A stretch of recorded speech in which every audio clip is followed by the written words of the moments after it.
Hello again and welcome to Pearl Magazine. In his policy address, Chief Executive John Lee announced a tax cut on spirits to promote the liquor trade in Hong Kong. China's spirit makers and liquor importers see opportunities to expand their businesses in the city. Reporter Alice Khan checks out whether the new tax regime will help the liquor industry and benefit drinkers.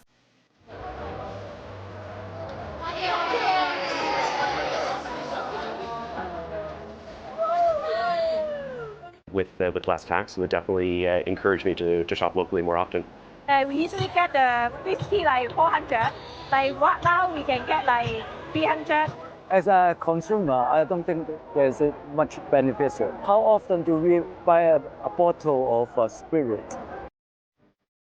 Guizhou province in China is famous for making the sauce aroma spirit known as Baizhou. This liquor company makes premium Baizhou. The liquor is named for the umami flavors found in soy sauce.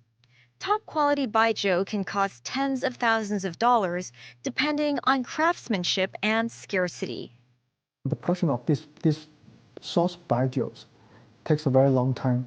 First of all, from the acquisition of raw material, we can't use the fresh barleys. We have to stock it up for over a year before we can use it for Baizhou making. And the whole Baizhou making, we can only make once. Baizhou is mainly consumed in the mainland. Paul Ng's Baizhou company's shares were listed on the Hong Kong stock market 9 months ago. His product is available here, but the price is regarded as expensive for local drinkers. In October, the government cut duty on liquor. Under the new policy, the first $200 will still incur a 100% duty, while the portion above the import price threshold will be taxed at 10%. This is good news for Paul. We visited him at this event where he showed us his products. Because you need to smell it, feel the flavor, and then you have a little snap. This is expensive, right? It's around 3,000 to 4,000 Hong Kong dollars. Depends on where you got it.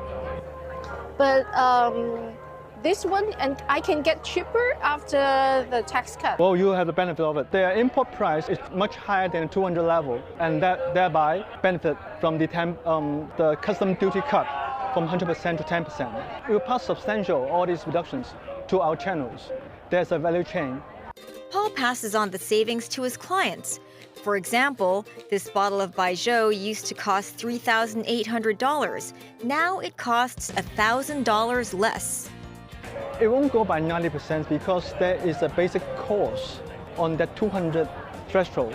The whole chain needs to make some money. Apart from Baizhou, Paul also offers other types of products. It's just ice cream. What's so special about it? Well, it contains a bit of our Baizhou and it's a gelato, so it is gelato Baizhou. Other than ice cream, let's try this very light cocktail. Ginger and lemon and a little bit of our alcohol. This is what we are going to turn Baizhou into a type of drinks. Paul says the new tax regime makes the liquor better value for money. He says product innovation is also important. People think that it is old stuff, grandfather stuff, but we want to introduce Baizhou as an entry level to the market. Even the younger generations can taste a bit of this Chinese culture. Paul expects the sales value will grow more than 100% in Hong Kong as the products cost less. It has been aging for 15 years and it's quite smooth. Straight from the cask, no water added to it. Martin Rhodes' family are whiskey importers. They specialize in unique whiskeys from Scotland. They sold about 90 bottles of whiskey at this event. A lot of them were actually wine drinkers or other types of beers, vodka, sakes. But after the spirit tax reduction, they were more willing to try new products, such as the whiskeys that we were able to offer almost 15 to 20% on most of the products that we had there. And it was a good reaction. The family also owns a shop. They sell whiskeys ranging from $330 up to $300,000. The new tax cut has a huge impact on his prices. This whiskey, which is a very standard one, this is now $560. There's going to be no change with this. It's exactly the same price. We don't really see any advantage to that with this particular level of whiskey. However, if we go up to the next level, so let's say, for example, here, so this one is $1,200. And for that, probably, I would say we bring it down to about maybe just under 1,000, something like that. So you'll see a little change in this kind of pricing level. And then again, if we go up to a much higher value, so up here, so this one, for example, right, so this is $6,000 for this single cask whiskey. And this will probably come down to, I would say, probably about, say, 4,008, 4,000, something like that. So it certainly goes below 5,000. So you see quite a big chunk of reduction with something like this. However, prices on famous brands haven't adjusted due to huge demand. Some customers expect a 90% reduction, which he says is unrealistic. We have all the costs built in, so you've got the import price, then you've got all the other distributor prices and so on, overheads, landlord and everything like that. John now stocks more expensive and rare whiskeys to attract buyers. They're just become much more achievable. It's not pricing people out. This gin company still needs to pay 100% duty on his products because the import price is below $200. But honestly, I'm 100% faithful or confident in locally produced gin like us. Although in terms of price, we couldn't have that much of a benefit. Ivan can't lower the price on his products, so to make them competitive, he's created some interesting gin flavors. Is it one of the special herbs to make your cheese more special? Yes, honestly, I don't think there's another gin that use 五花茶, our 5 flowers herbal tea, to make into a gin. This is so local that, and the idea of making this gin is that we want to preserve the culture of Learn Cha Po, the herbal tea shop in Hong Kong. Zach Chan owns 13 liquor stores. Only 10% of his products benefit from the new tax regime. The reduced to 10% only applies to the portion over $200. So for us, we don't import too much things that people in general, they spend for the whiskey is about $700 to $800, that range. To get more business, Zach offers discounts on the old batches of premium liquor. For example, with the Mao Tai, the brand have already told us what the new price would be. So we have reduced our price from $36.80 to $30.80. So like the $600 discount that we got from the brand, we have basically passed on to the consumer. With this Japanese whiskey, we reduced the price by $1,700. Charles Fernandez owns 3 pubs in Lang Kwai Fong. He says the levy reduction doesn't boost his business. If you look at my customers as well, a lot of them love drinking their beer or like easy cocktails, classic cocktails. Most of the people that come to like the nightlife area, most of them want to hop onto different bars. So they will choose to, choose a more affordable option in almost all the different shops they go to. Charles says he also wants to be able to cater to big spenders, so he still stocks some premium liquors. Currently, 80% of the alcohol in the market doesn't benefit from the new tax regime. The government says the purpose of the duty cut is to boost the trade of the premium liquor market. In 2008, when the government removed the duty on wine to zero, the wine trade soared 16% from 2008 to 2018, reaching $15.3 billion in 2018. Meantime, the spirits trade only recorded $9.9 billion in sales in 2018. The Wine and Spirits Fair was held after the tariff cut. It drew 600 exhibitors, a number of them newcomers. You will see quite some new exhibitors from Ireland. So Ireland is also very famous for whiskey. So all these companies, they are showcasing their whiskey from different price range, and some of them are definitely can benefit from the reduction of the high-end liquor tax. It's a good timing for us. We can now bring our premium and ultra premium products, spirits, to Hong Kong. For example, our 13-year-old, our 19-year-old single malt, even our 20-year-old single malt. Before, with the high tariffs, it was it wasn't realistic to bring. We wouldn't be competitive, but now we can, and we can stand a chance. And in terms of price, there should be a better offering, better buying power from the consumer as the tariffs have been reduced. Sophia Chong believes the tariff cut will make Hong Kong a regional spirits trade hub. Mainland China is positioned as a very good consumption party, and their imports is only less than $3 billion US dollars. There is a big potential. So Hong Kong in this regard can serve as a very good trading platform.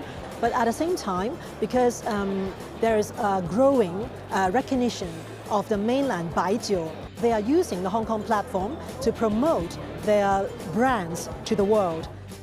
However, some industry players say Hong Kong can't be a regional spirit hub unless there is no tariff at all on liquor. When we come back, a competitive job market where companies are being more cautious. Stay with us.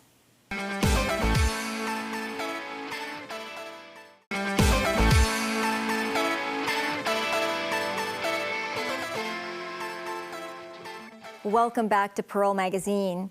While Hong Kong's unemployment rate remains relatively low at around 3%, the city continues to see business closures as people of all ages and experience look for better opportunities in the job market.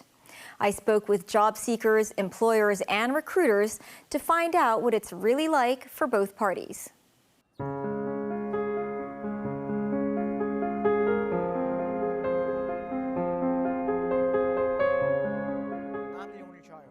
Born in 1997 and graduated university in 2020, Dhiren's life is marked by some fateful dates. I graduated during the year of COVID, 2020, the worst time ever.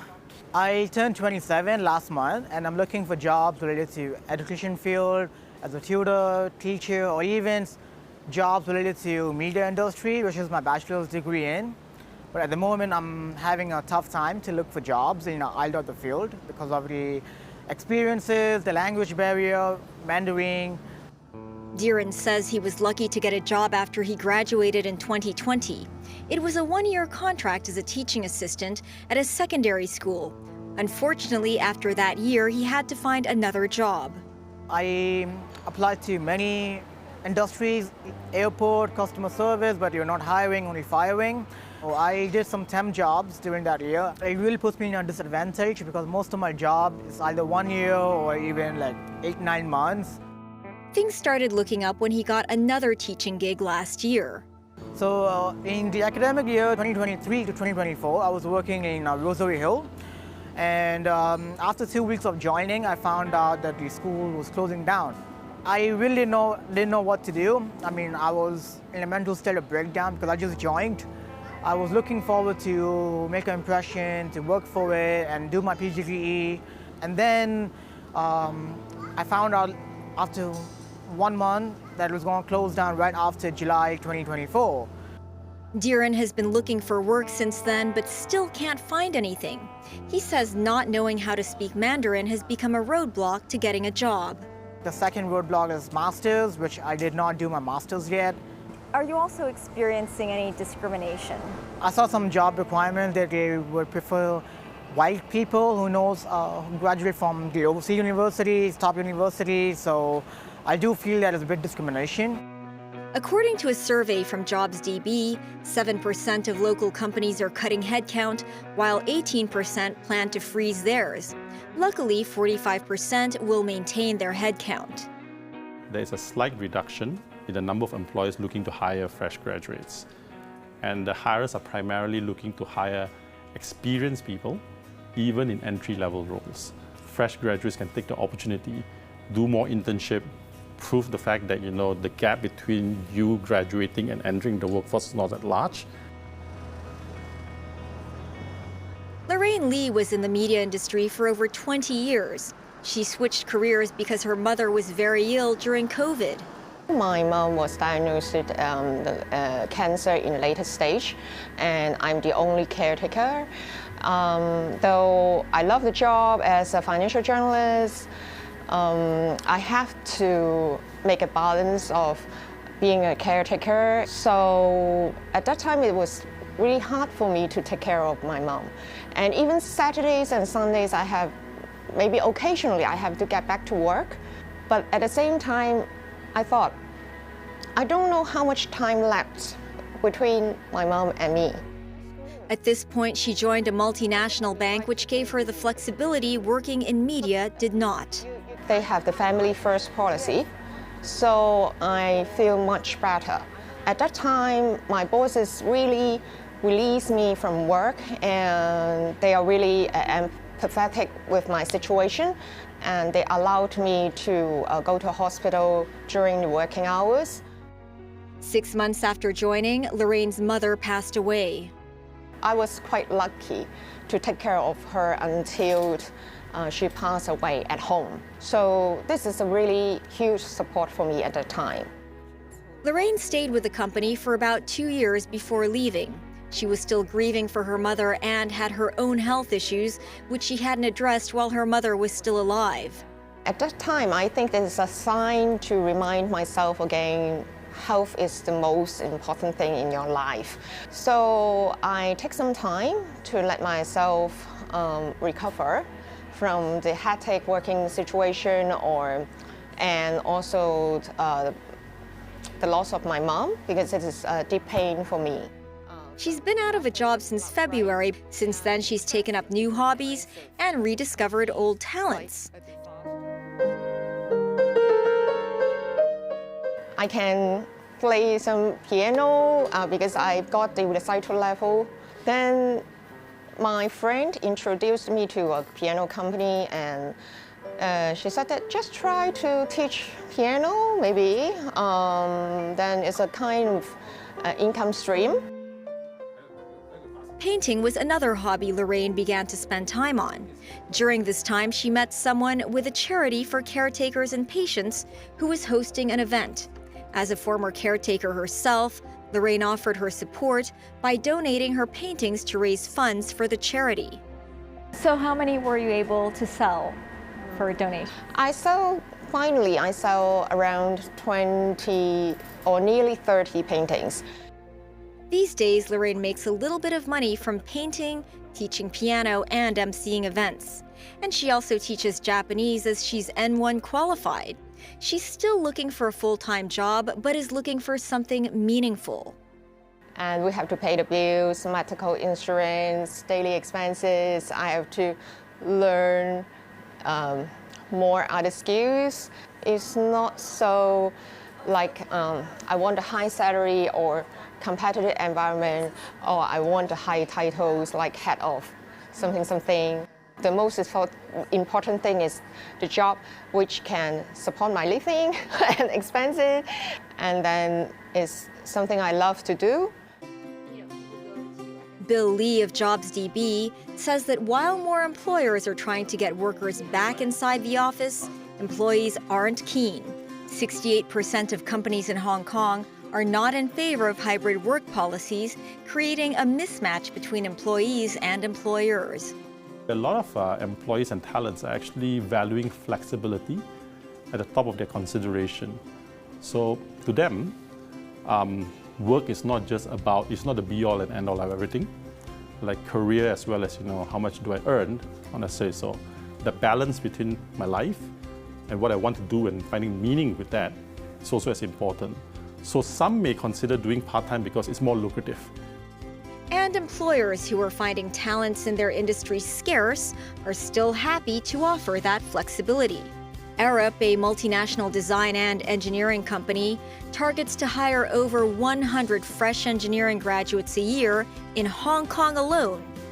Their flexibility goes a step further to allow employees 20 days or 4 weeks separate from their annual leave to work from home in their home country. Yes, because the word flexibility is you can't really confine it and say, okay, this line applies to everyone, because everybody's situation in their different, life cycle or life stages are different. And if there are situations where, they have family members that they need to take care of, we support that too. So I think from a flexibility perspective, we are trying our best to accommodate as much as we can. According to a survey, 53% of multinationals are offering both double pay and bonuses, compared to 32% of local companies. As an employee-owned company, Arup has a profit share scheme rather than a bonus. This means the profit the company makes at the end of the year is equally shared by all employees. No matter which country or which offices or region that you're in, we all based on one profit share value. We support each other to deliver projects, because at the end of the day, everybody is counting on one final commercial number. Most local companies are taking a cautious outlook for 2025. Green Price is one of the 24% of local companies increasing headcount. Their business, which sells short or past-dated items at a discount, has been doing well during the economic downturn as people are watching their spending. Those items are, without us, usually dumped to the landfill by the suppliers. So we are kind of the last mile solution for those short-dated products. And we purchase them at a pretty low price comparing to other retailers, and sell it at the same time a very competitive price to our customers to promote sustainability. With 12 stores, Terrence Hahn says they're looking to open another 3 or 4 next year. We are having more headcounts in 2025, and it ranges from storekeepers to sourcing colleagues and to warehouse workers. We offered a very comprehensive training program to help fresh graduates to adapt to the workplace and to cultivate them with a skill set in maybe negotiation and communicating with suppliers.